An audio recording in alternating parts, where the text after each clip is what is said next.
Sir as per numerology ప్రకారంగా numerology పరంగా sir పేర్లు పెట్టుకుంటాం కదా సార్. హ్మ్. సో, అది పేర్లు ఒక్కొక్కరికి ఒక్కో పేరుంటుంది సార్. అది మనుషుల పేరు వరకే ఉంటుందా? లేదు అంటే కొన్ని విలేజెస్‌లో కానివ్వండి, విలేజ్ నేమ్స్ కానివ్వండి, కంట్రీస్ నేమ్స్ కానివ్వండి, లేదు అంటే కొందరు కొన్ని బిజినెస్‌లు స్టార్ట్ చేయాలనుకుంటారు. సో, ఈ బిజినెస్‌కి ఈ పర్టిక్యులర్ నేమ్ పెడితేనే బావుంటుంది. బాగా సక్సెస్ అవుతాము. బాగా రన్ చేయగలుగుతాము. గ్రోత్ బావుంటుంది. న్యూమరాలజీ ప్రకారంగా ఈ పేర్లు పెట్టుకుంటే అలాంటివి కూడా ఏమైనా ఉంటాయా సార్? మంచి ప్రశ్న అడిగారు.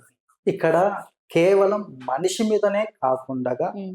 మనం నివసిస్తున్న ప్రదేశం అంటే మనం ఏ టౌన్‌లోనా, విలేజ్‌లోనా, అదే విధంగా ఏ దేశంలో నివసిస్తున్నాం అనే ప్రభావం గూడా ఖచ్చితంగా ఉంటుంది. ఓకే. ఎందుకంటే వాటికి కూడా కొన్ని వాల్యూస్ ఒస్తాయి. హ్మ్. కొన్ని ప్రదేశాల పేర్లు పాజిటివ్, కొన్ని ప్రదేశాల పేర్లు న్యూట్రల్‌లో గూడా ఉండే అవకాశాలు హ్మ్. ఎక్కువగా కనబడుతుంటాయి. మనం చూస్తూ ఉంటామనమాట. అవును. అంటే వాటి యొక్క కాంపౌండ్ నంబర్స్ ఏ పేరు మీద ఉన్నాయి.